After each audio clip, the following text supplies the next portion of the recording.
20-point deficits, coming away with 2 victories. Yeah, and that's the playoffs. You got to keep fighting. Every possession matters, and you got to play all 48 minutes. And so we started slowly, got in a big hole, dug our way out, and then guys made a lot of tough plays. They were at their best when their best was needed down the stretch. Coach, as far as I know, this is the first time in the NBA playoff history all the road teams won game 1, and the second game you won. There is no more home court advantage in NBA? It seems like it's changing, so I think just the way the game goes now, you can make up ground, I think, a lot quicker, with the way teams shoot threes. And I know, like, for the writers who are around us, they always think every lead is safe, but it's not. And so everything does matter.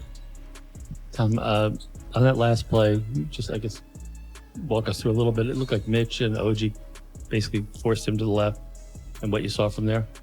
Yeah, and I thought there was good team defense on that.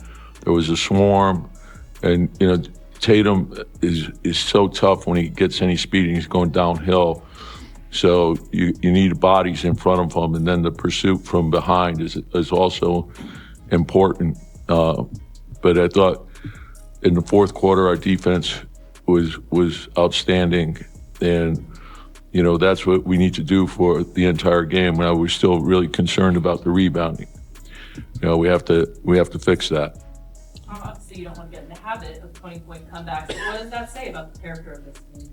Well, always have the belief, I think, in each other. I think you get to the playoffs, it's about really your mental toughness, your defense, and your teamwork, and always having the belief that you could do something better and you could find a way to win, right? So it's a long game, keep playing, and that's what they did. And this team has been that way all season long. We dealt with, Mitch being out more than the first half of the season. Then Jalen took the injury in March, and they kept marching forward, and I think that's important for us. Thought Mitch gave us a huge lift off the bench. Cat was, huge, had the big putback. I think Mikal, the way he scored in the fourth was huge for us. It gave us a lot of confidence. And then, Jalen, that's Jalen. It doesn't matter what's going on in the game. He's going to be at his best when his best is needed. Timely plays, but there was a lot of hustle plays in there as well. As it pertains to Mikal, you always talk about he's one of those guys that puts in the work. And this is the second game in a row he's come up big in the fourth quarter. What have you learned about him? What does it say about his makeup for him to keep shooting and keep going after those first? I think one of the things I really respect about him is his demeanor. He just keeps marching forward, and he doesn't get too high, doesn't get too low, but he's a great competitor. And so just find ways to help us win. And if your shot's not dropping, play great defense, move without the ball, push the ball up the floor. I thought we got some fast break baskets in the second half. I thought that helped us a lot as well.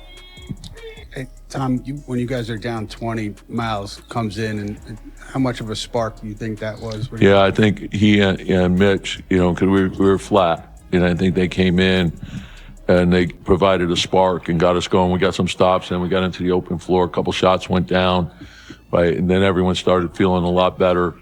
And then once we got it inside 10, we always have the belief that, we can win. Tom, with Mitch, he's been on a lot of these switches during these first 2 games, and he seems to have really held his own in most of those situations. When did you feel like he was really somebody who you trusted guarding perimeter players out there? About 4 years ago. It was there because early in his career he hung around. The first thing, he's got great feet and anticipation. So I think the challenge was when we first got here was he's really it's not only his defense, but he's very disciplined. And I think that was probably the piece, like for most young players. Once he got to know the players better, and then learning how to become the second jumper. I think all those things help eliminate, the reckless fouls. And he's a huge factor. He's a hard guy to score over. So even if you score over him, it's going to be a tough shot. And so I think he's learned that. He doesn't whack down anymore. Those cheap fouls are gone.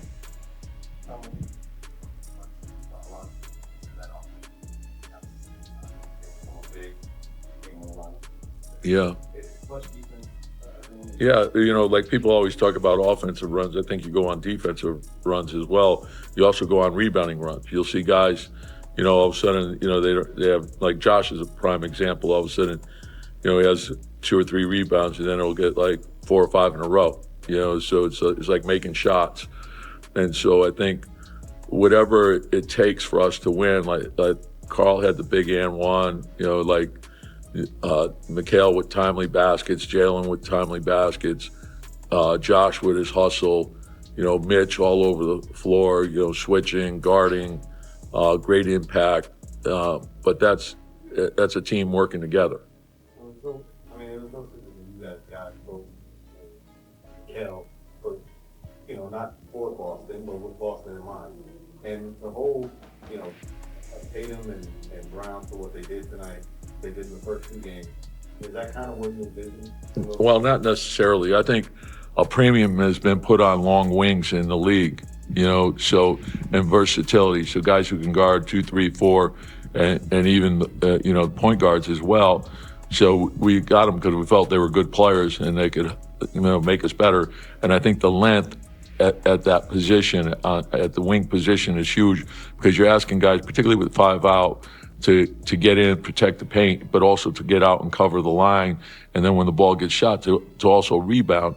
So I think the length is very important. And, and just having the versatility to play 2, 3, and 4, what it also allows you to do is do a lot more switching. Coach, how critical is Hart's offense, given that they're helping a lot off of him digging, and how critical is it for him to just make shots and make plays and when the time comes? Yeah, and I think you saw like the variety of, the way he scored, like the transition and the pace are like his strengths. And then he's real clever. He plays a lot bigger than his size. So the rebounding, but also the finishing ability inside. But then he's worked a lot on his shooting. If you leave him open, he's not hesitating, just let it fly. But I think that's huge for us. And particularly if you're going to overcommit, right, we got to trust the pass, trust each other, trust your teammates, and you're going to have an advantage on the backside.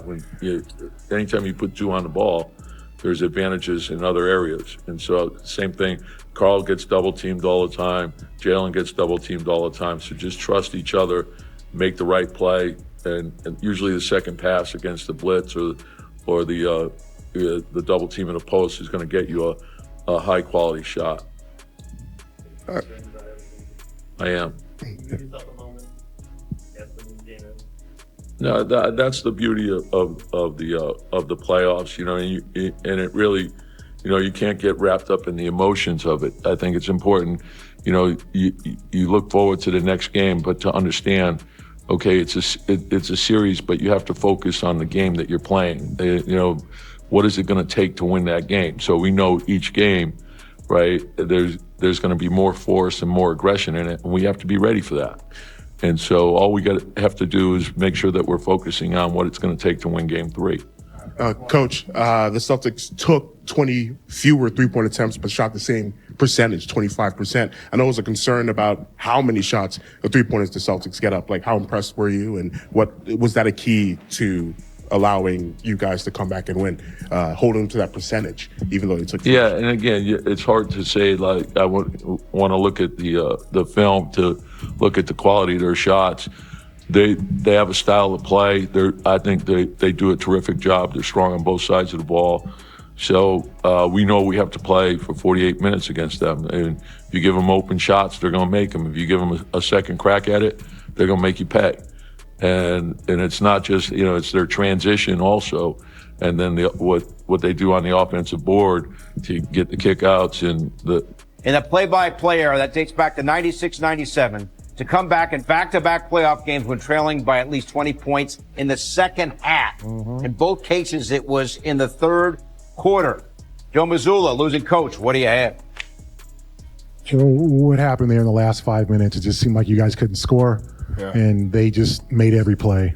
Yeah, they made every play, and like I said, even throughout the end of the fourth quarter, I thought we generated some good looks, and then I thought we had some live ball turnovers, and they took advantage of it. So they made the necessary plays to win.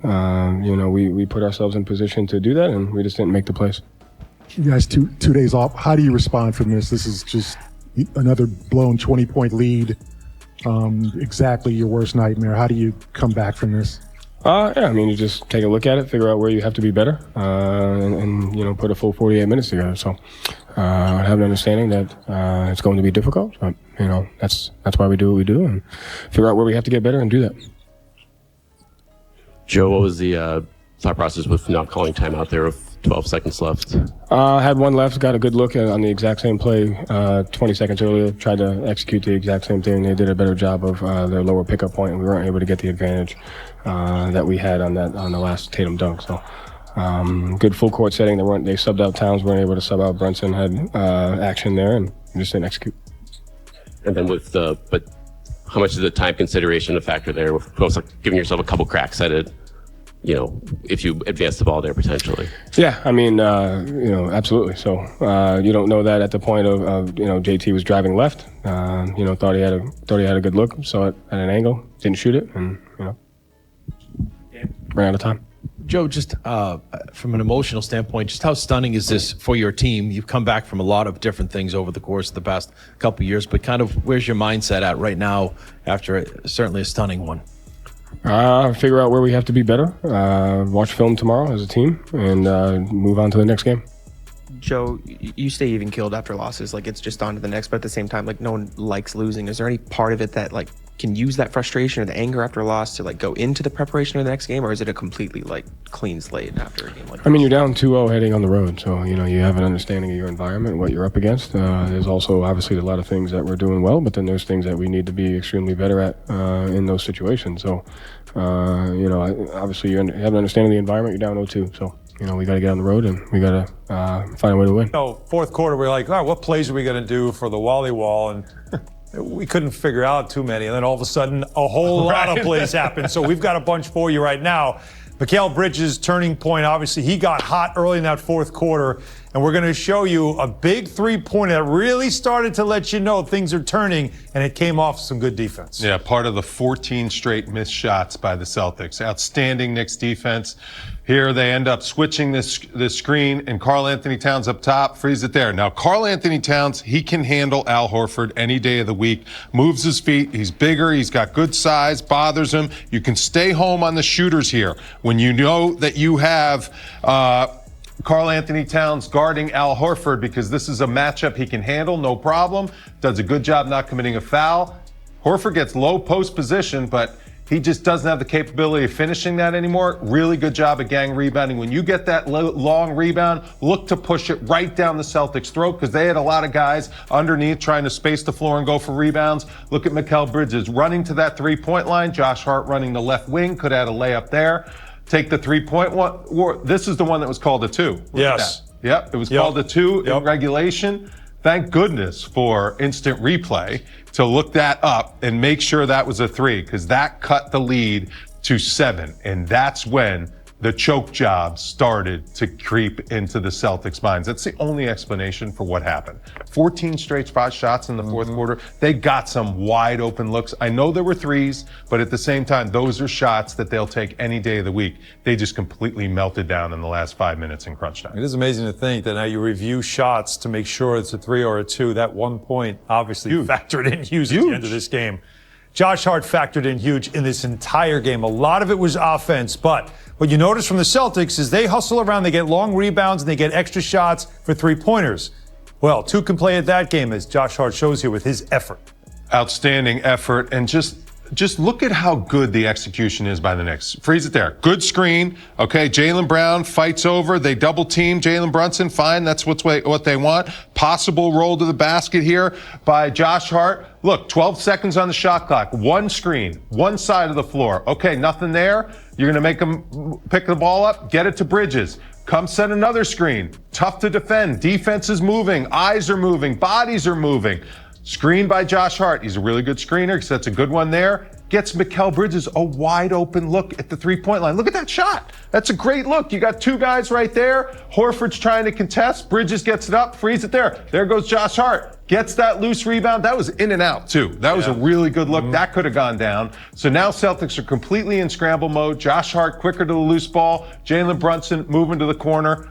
Taste of Celtics own medicine. Yep. They get the offensive rebound. They run right to the three-point line. That's a license to just shoot. Extra possession, you found money on the ground, you pick it up, you take those 3 points, those $3, and you beat the Celtics down the stretch. Complete, total meltdown by the C's. Oh my goodness. Yeah, there's that phrase, the ball finds energy, and that's exactly what Josh Hart was on that play. All right, let's get to it. Another defensive stop to end the game by Mikal Bridges, but it wasn't just him.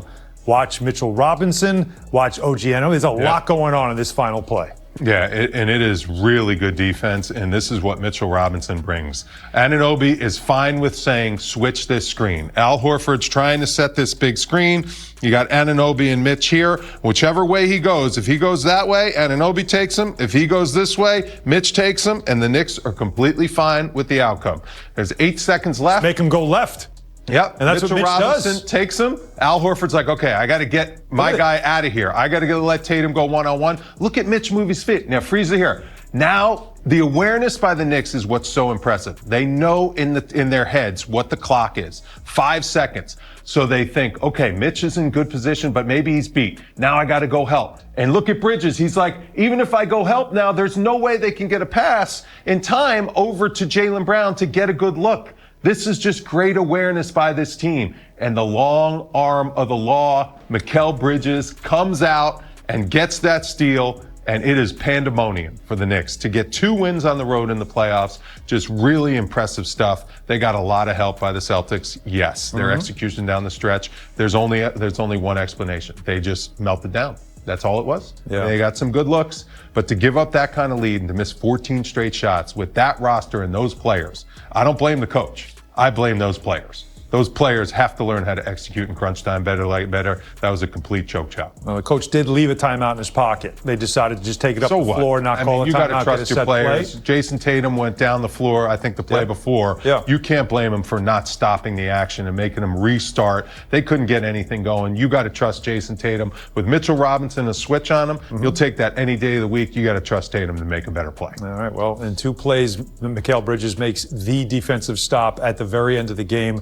And now the Knicks take a 2-0 series lead back. And take it at the end. Here's Cat. Big game for him tonight. I mean, we always have confidence in our team. So, unfortunately, again, we put ourselves in a position. But, I think if we've shown anything to the NBA and to the fans, that we're a gritty team and we're just going to keep fighting to the last one. How would you describe these 2 ball games, these 2 wins in Boston? Just you're playing the best, you understand that things may not go your way, but you just gotta, stick together. I think we're seeing the continuity this team has and the belief we have in each other. And when when we needed to show it the most, and these last 2 games, we've done it. What's going through your mind when you see Mikal get a steal to ice it for the 2nd night in a row? I mean, that's what he does. That's what he does. We got the clutch player of the year in the NBA, and we possibly got one of the most clutchest defenders in the NBA as well. So it's only right that, all the talk people have done about Mikal, when the lights were the brightest, that he gets to show his worth. You think you guys maybe need to just spot them 20 points at the beginning of every game? No, don't start that. No. We got to obviously play better. I talked about before the game, we had to execute at a higher level. We did our best. We did, obviously do as well as we wanted to, but, this team, man, it's just so special. The guys in here, we stay connected even through the bad.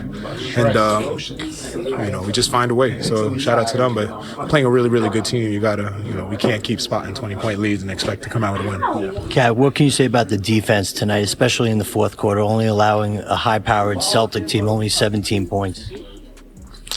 I mean, it's a testament to these guys, the resiliency of these guys and the belief that no matter how the game's going, we could find a way. So we've shown it in the Detroit series. We're doing it again here, but it's just these guys, man. This locker room is full of guys who believe in each other. What does it mean going back to the Garden up 2-zip?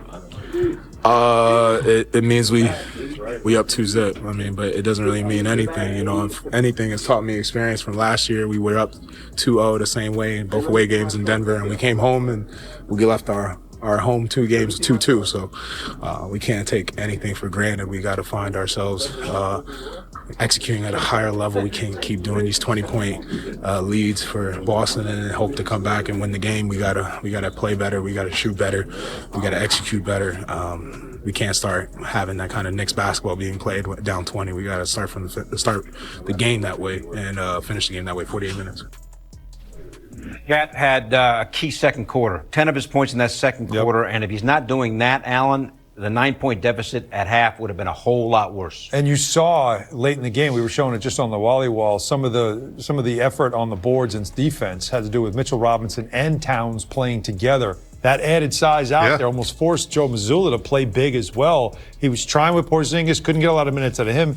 He had Cornette out there at times, also with Al Horford.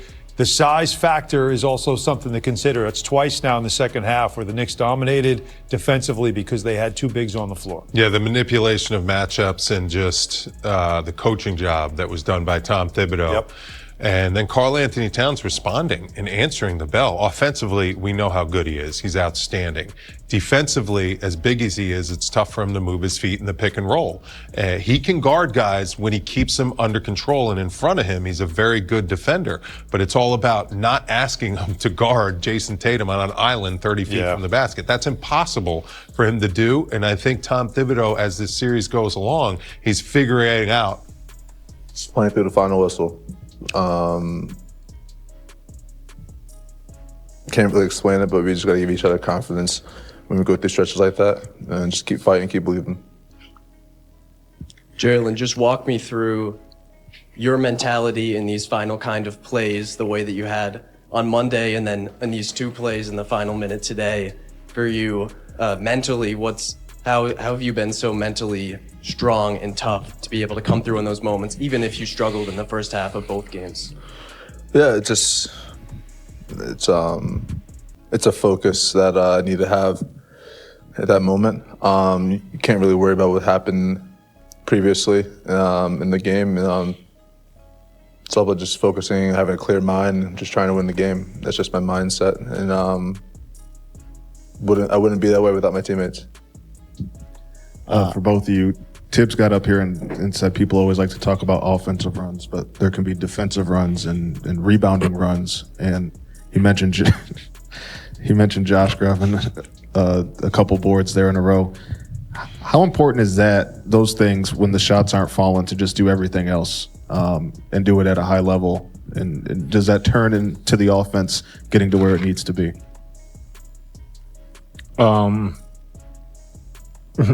Yeah, I think so.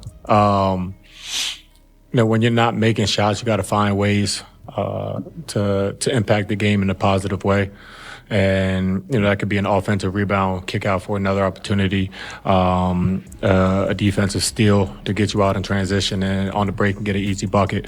And those things are momentum plays. And, they really compound and they inspire your teammates. So, that's something that we all try to do. And, we know when it gets close in the end of a game, it's a 1-possession game. We're very comfortable because we got Captain Clutch. Hart had 23 to lead the Knicks. Back now from the corner of the 3, presented by Michelob Ultra Superior Light Beer. Wally, you always talk about how one game has nothing to do with the next. But how about these 2 games for the Celtics and the impact this might have with the series coming to New York for games 3 and 4? Listen, they're the defending champs for a reason. I wouldn't count them out. Knicks are going to have to play a little bit better basketball for 48 minutes, I think, to win this series. They got 2 games in Boston, which is huge, but this series is a long way from over. That's a good basketball team. They're going to make some adjustments, and they just choked this game away. I think, doesn't he? Yeah, he does. And I'm just being honest. Listen, what the Knicks have done, though, is they have shaken the What's your favorite team? Comment below, and if you like the video, please leave a like. This really helps the channel grow and brings you even more content. Oh, and if you're not subscribed yet, what are you waiting for? Click the subscribe button and activate the bell to receive all notifications. With each game, we notice that the NBA is getting more competitive every day, and all the teams are looking for reinforcements to win the championship. And only here can you follow your favorite team daily with incredible content from different sources. Here on the channel, there are new videos every day with analysis, curiosities, and the best moments in basketball. That's it for today, folks. Thanks for following along. The NBA doesn't stop, and neither do we. Until the next video. NBA, the passion that connects us.